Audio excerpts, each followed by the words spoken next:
Christian parenting.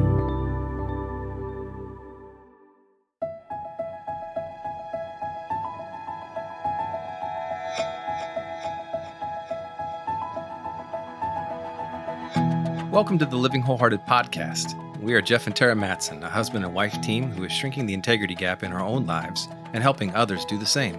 I'm a leadership and organizational development coach, and Terra is a licensed marriage and family therapist. We believe that if you have a following, you are a leader, and how you lead matters. Whether you are leading in the home, work, or community, we are bringing you biblical, clinical, and relational wisdom to help you in every relationship that matters most to you. None of us do this perfectly, but we are leaning into the reality of our humanity and profound wisdom of grace.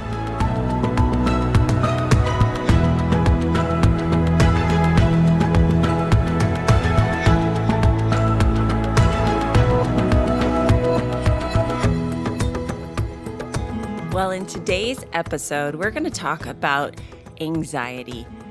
I don't want you to turn me off because let me just explain that everybody has a form of anxiety. Just we don't always recognize it actually as anxiety. When my daughter was in kindergarten, Jeff and I, were so excited to participate in the first fun run, which is fundraiser for a lot of elementary schools where they have kids run around the track and parents can join in and there's loud music. The kids have been fundraising and had donors and sponsors to be able to donate for every lap they run. Well, honestly, we had seen a little bit of anxiety, well, probably a lot of anxiety in Adenas, but hadn't fully recognized it until the fun run. The moment she got out there, she started to cry. Now, this wasn't a, ouch, I'm stung by a bee kind of cry. This isn't a, I'm nervous kind of cry. This was like a panic attack kind of cry. She was crying and I couldn't console her. And here all the other kindergartners are laughing and so excited. And my little one is melting down. And in that moment, I had two thoughts in my head. I had the mommy voice that was so embarrassed and was thinking, my kid is the only one crying right now. I cannot believe this. Everybody's watching us. And as you can imagine, my own anxieties going up. And Jeff and I started to get into what's probably common for a lot of couples, a little bit of a tiff as we're trying to decide what to do in real time. And here I am, a therapist. I work with children, adults, couples, the entire family system, and I should know what to do is what I'm thinking. So that's another voice, this shame voice of like, get this under control, you know what to do. And then Jeff's voice is, you've committed to a lot of people to run the race. Come on, Adenas, stick with your commitment, right? So he's got a voice, I've got several voices. And then there's this Holy Spirit voice that pops in and says, Terra, you know what to do. Meet her at her level. And so in that moment, I put on the counselor hat. And instead of the embarrassed mommy moment, I got down on my knees and I said, Adenas, walk with me. And so I grabbed her, got back up, and we slowly walked over to the flowers. And I asked her to lean in as she's crying. And I just, with her, we smelled the flowers. We felt the petals and felt how soft they were. We started to notice the colors and the thorns and all of the little details. We were smelling them, we were feeling them, we were looking with our eyes, we were taking in our five senses, which is a grounding technique for anxiety. Well, over a little bit of time, Adenas' anxiety started to calm down and her little body was starting to be able to feel more relaxed, and then we could talk about what was happening. It was at that moment that I started to really identify what had happened inside Adenas and that she was born with the anxiety gene. And of course, I wanted to blame Jeff for the anxiety gene, but actually, I realized that it was me, that I had lived with anxiety my entire life and had not really recognized what it was. Mine didn't come out with the panic kind of crying, but it came out in more of a racing irritability, a sense of panic that I'm losing time, that I'm not going to do it right. And I learned to mask that over the years, not knowing how to deal with it. And in my younger years, it came out in more of a form of an eating disorder, and I took it out more on my body. But as an adult, it looks like a high performer who's a great achiever. The thing is that it's not good on the body, and it's not good on the family. My intensity definitely is impacted by hormones, what I eat. And over time, I had to really look at my own anxiety as what was coffee doing to me? How much caffeine was I taking in? And was I taking care of my adrenals? Was I learning how to rest? The body, especially for overachievers, what we would call high capacity leader types who tend to be drivers, that is a form of anxiety. It's an intense anxiety that keeps us moving, and it's an inability to calm down. It can come from all different forms, whether it's trauma and the stress hormones are just on go and they don't know how to slow down. The gas pedal has been on full blown your entire life, and it just doesn't know how to rest. So the engine over time will become worn down. And then there's the biological part of anxiety that gets passed down gene to gene. And then there's the learning part of anxiety. Actually, statistics show that if parents struggle with anxiety, your children are 7 times more likely to struggle with anxiety. And part of that might be the genes in what we pass down to our kids biologically, but it is also the environment and how children learn how to process their stress, their struggles, their worries, their fears, their concern, and the intensity that comes naturally, involuntarily in the body as the brain kicks into high gear and says, alert, pay attention, there's danger. Even if there's really not danger, there might be perceived danger. Adenas had perceived danger at the fun run. She was overwhelmed, overstimulated by all the noise and the crowd and that feeling that everyone was watching her. Well, the good news is that as an 8th grader now, she has a lot of tools in her tool belt. She can call it what it is, and she's very, very capable now to say, Mom, I have a little bit of anxiety. I need to go spend some time on my own. I need to do some journaling. She might get irritable, and we know that's probably more what it is. She has more vocabulary now, but as a kindergartner, she didn't. And unfortunately, a lot of us parents or adults who don't even recognize anxiety in ourselves will have a harder time recognizing that in our children and seeing it for what it is. Oftentimes, we'll want to fix what it is in our children and forget to address it in ourselves. It's really hard to give away what we haven't received. And so part of what we want to do as becoming living, wholehearted leaders to be able to pass on to those that we're mentoring and we're caring for is to learn how to regulate our own anxiety so that we can be a place of peace and calm for the anxiety of others. And I often joke around, whether if you hear me speak, I might say something like, I pretty much think we all either got the anxiety gene, the depression gene, or the denial gene. And the denial gene is often those of us who really ignore our emotions, ignore our bodies, and we pay for that in the long run. So having anxiety isn't a bad thing. Now, there are diagnoses that are more to that significant anxiety that is persistent and ongoing. I'm talking more about just like the normal anxiety that pops up when a pandemic hits. I mean, majority of us are experiencing anxiety, the kind of anxiety that comes up when we are all of a sudden told that we're having to do online school again with our children in our homes and trying to figure out how we're going to do our work at the same time of walking alongside our children. And oh yeah, we've got a 2-year-old to care for at the same time. It's that kind of anxiety. The unknown, the fear of the unknown. I don't know what tomorrow's going to bring. And so the mind has an imagination. Now, some of us worry. Worry is one form of anxiety, and that's this going down all these different roads of what could happen, all the bad things that could possibly happen.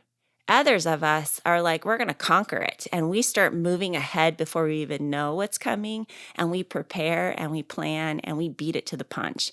Those are the drivers and the movers and the shakers. And they might not worry, but it's a different kind of intensity. And those that walk with us, that follow us, that are in our realm, feel it from us. And there is a type of anxiety that shows up in more of an angry, irritable type of annoyance. And it looks like anger, but it's actually underneath, there's quite a bit of anxiety. it's a concern for what's happening. How are we going to pay our bills? I'm just frustrated that I can't control the uncontrollables around me. All right, pause for a second and just think, do you struggle with anxiety? And if so, which one? Now, there are many factors to consider. What we eat does play a role. It's significant in how it impacts our mind. I love Dr. Carolyn Leif, who she's a neurobiologist who really integrates the word and the science of the mind and the body. And she gives us a lot of insights on how we eat and what we put into our bodies that impact the way we feel on a daily basis.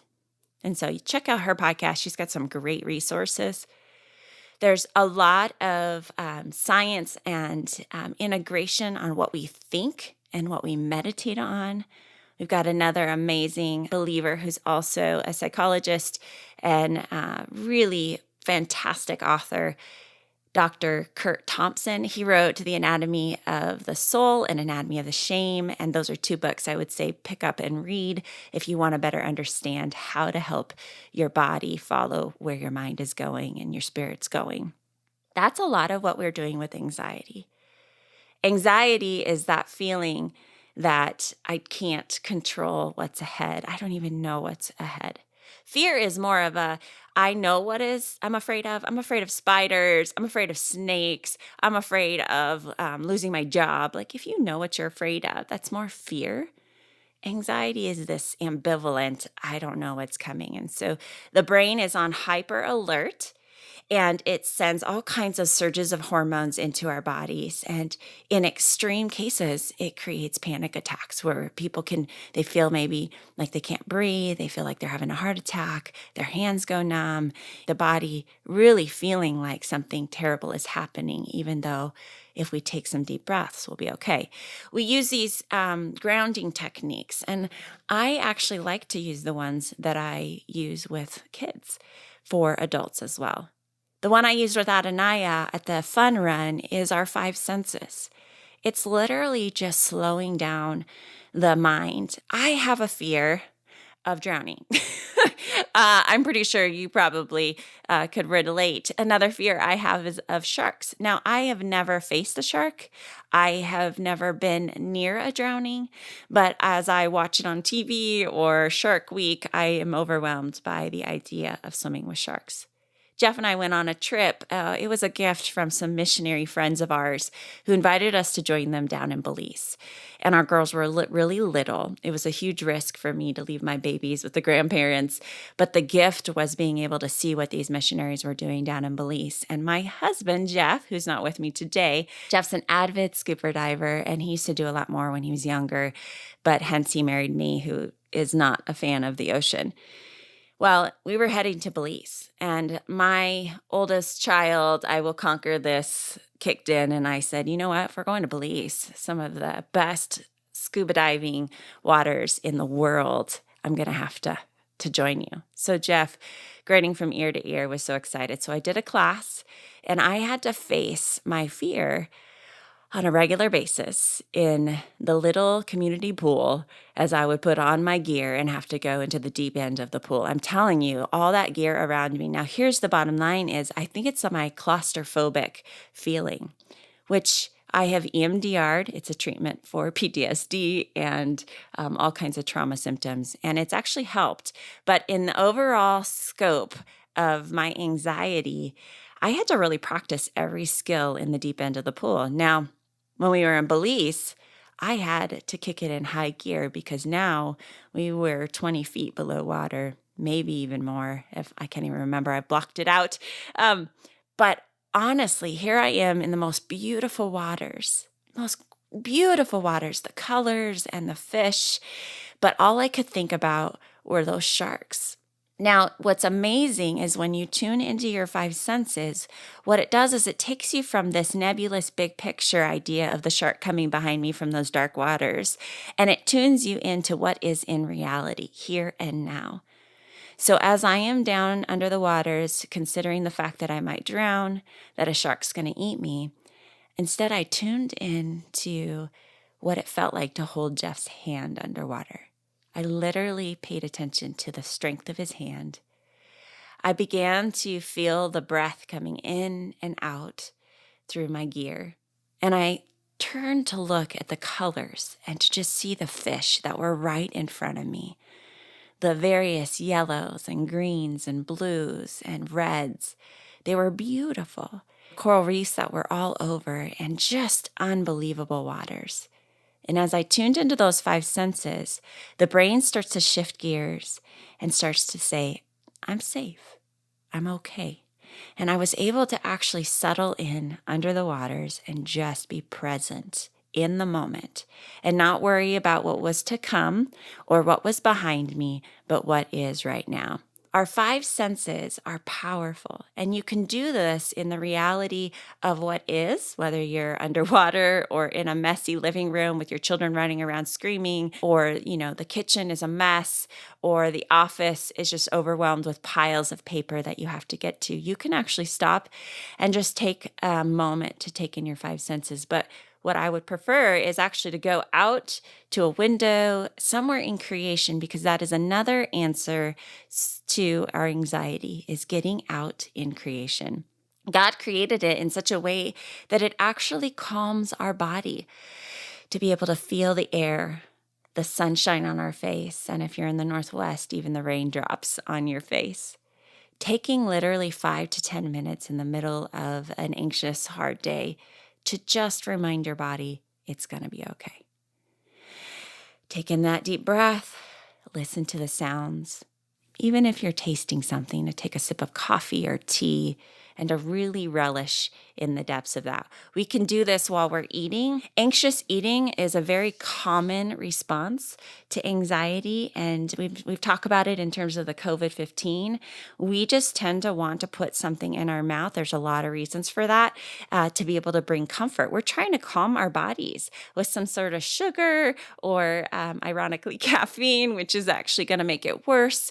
But there's this sense of needing to bring comfort. And so slowing it down and actually enjoying our food, the taste is going to help us to eat less, but also to not anxiously eat.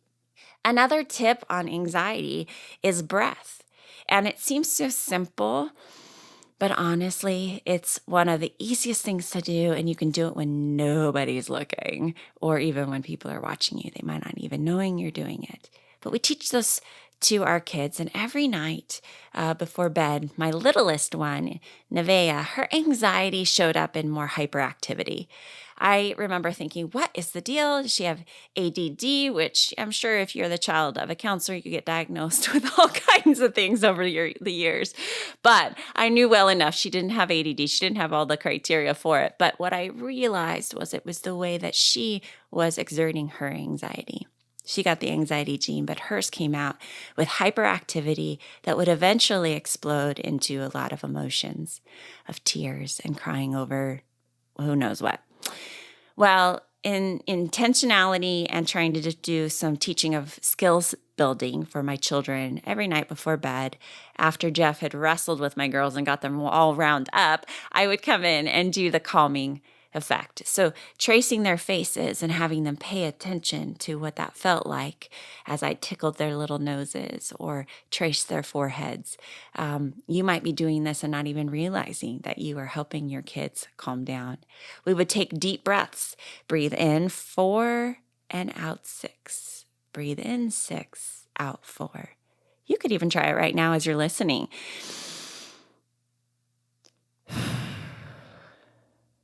You know what's so cool is that you're actually tricking your brain and telling it it's okay. You cannot breathe this way if you are running from a monster.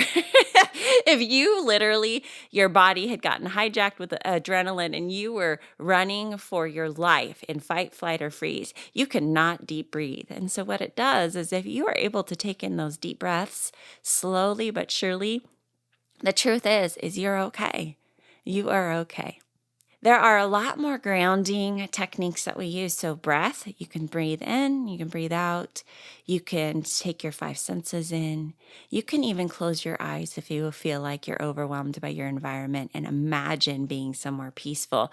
I would not go to Belize in the deep waters again because it actually reminds me of anxiety and I have to work really hard to calm my body down. But I will definitely go to the beaches and where I was sitting on the shoreline where I felt very safe and could remember the smells and the trees and the crashing of the waves. So taking a mini vacation and going there with your five senses, literally 5 to 10 minutes, not even, sometimes it takes 2 minutes to get that body to calm down so that you can go back into your current world and be able to enjoy. Now, the Bible does say, do not be anxious, but in prayer and petition, present your request to the Lord. And with thanksgiving, He will give you peace that surpasses your circumstances. Oh my goodness, that scripture is profound. And honestly, it gets misused a lot as people will say, do not be anxious. I mean, if you trust the Lord, you won't be anxious. And honestly, I trust the Lord with my entire being. My God is good. He loves us. He has my children and He has my marriage and He has you and He has all the things that are happening in this world and He is bigger than this pandemic. I trust Him, but I'm also human. And that anxiety is part of just the reality of being in the flesh. The spirit is willing, but the flesh is weak. So recognizing that in a grace voice, that naming our anxiety, calling it what it is, helping our kids name what it is, helping us name what that is. When I'm irritable, I'm often thinking, what am I anxious about? I might be wondering if I just drank some coffee as well. I kind of think through, what did I do today differently? But there is a lot of just shaming that we will do around generalized anxiety. The cool part is that God gave us some answers, and He says, in your anxiety, do not be anxious, because in prayer, did you know prayer actually changes the neurobiology of our body? When we take time to actually pray, to meditate on casting our cares on the Lord and to believe that He cares, as 1 Peter tells us, it changes our bodies and calms us down. When we actually move to gratitude and thanksgiving and think about the things that are good and are right and are pure, seriously, it changes the trajectory of our brain. And instead of worries, we actually go, wow, look at what you've done, God. Look at your character. You've got us. Your body will begin to calm down if you guide your anxiety over to these places. So something we did during the early COVID days, and that I will do every once in a while just for myself, but particularly as a family, we put out a worry jar and a gratitude jar and put a bunch of pieces of paper and a pen and set them out on the counter. You might want to make them nice and cute and pretty. That's not my style, even though I appreciate that. And I really would love you to do that for me. But I just, made it pretty simple, put it out. And what was so fun is over the days when someone had a worry or a concern, we would cast our care upon the Lord and we would drop that in the worry jar. And then as a way of trying to help calm all of our anxieties about what's happening, we would be able to write things that we're thankful for and put that in the gratitude jar. And it was fun to be able to just see how that would shift not only our bodies and the way that we were able to be more present in the day, the way we would be able to treat each other better, because when we are anxious, we are not at our best in our relationships. And that would be a record of also what God has done and is doing. So something you can maybe do as you move into the fall and you're thinking about a lot of the unknowns. The final tip that I'll give you, again, a lot of things that we can do, but one of them that's really just practical is actually naming the things we know to be true. If anxiety is the fear of the unknown, then peace is trusting in what we know to be true. That's what Philippians is telling us to do. Lean into what you know to be true. Despite your circumstances, you can have peace. And so actually naming with our mouths, naming it out loud. We have a home. We have a roof over our head. We have food today. We were able to play a game today. Simple things that we remember we have and we can focus on. And it is really a discipline. It's not something that comes naturally to, if you look around, our bent is to talk about what we worry about, the worst case scenarios. We are drawn to trauma and drama. However, God says, focus on what is good, what is pure, what is right, what is holy. Remember what I have done for you. Remember who I am. Now, he says, remember, and he says, do not be anxious, because he knows us. He knows we will get anxious, and he knows that we will forget. So that is the grace and the beauty in all of this. So as we talk to our children, let me just give you, or even one another as husband and wife, or I would just even say even your employees or your colleagues, as we talk to one another, it's not a do not be anxious, but trust in the Lord. It's a, oh, he knows that we're anxious, and this is hard. And yet, tell me something that you're remembering right now that God has done. It's hard.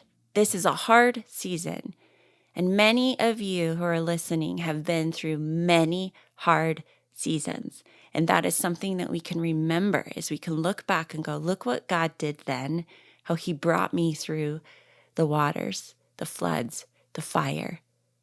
And he not only brings us through, but he tells us he will be with us every step of the way. That is what calms us. Now, going back to that moment as I walked with Adenas at the kindergarten fun run. More than anything, I think that calmed Adenas' anxiety was that I stood with her. Now, this isn't a pat on the back for me, but it's an image that God has given me again and again as he shows me who he is with me in my own anxiety. He says, I'm with you. And I'm asking you to just hold my hand and walk with me, and I will take the time it takes to remind you of what the flowers smell like. That's really what helped Adenas is I stood with her. Jeff stood with her. We were there together. And there's something profound in knowing we're not alone. Many of you listening, you're alone. You feel isolated. You don't have anyone in your mind that feels like they know you, that are looking after you. And I want you to know that you are never alone. God is with you. He goes before you, he stands behind you, and he is with you. And that right there is profound. But also, you need another human being. So I am asking on your behalf and asking you to pray and to risk and initiating in asking someone to walk with you, to meet with you regularly, to talk with you once a week, to just share what's going on in life. But to know that we're not alone is a huge piece of calming our anxiety. So there are so many wonderful books out there on anxiety. I'll maybe put a couple in the bio, but I just am encouraging you as we head into this season. Some thought we would be through this pandemic by now. Many of you are not surprised, but I just want to encourage you to not be anxious, but to know that we have a God who can give us peace despite our circumstances. And he is using even this to draw us nearer to his heart and to show us who he is in the midst of all the suffering. And I'm telling you, to live wholehearted is not to live fixed, but it's to lean into the voice of grace and to trust that he is moving and he is doing a mighty work despite our brokenness, despite our anxiety.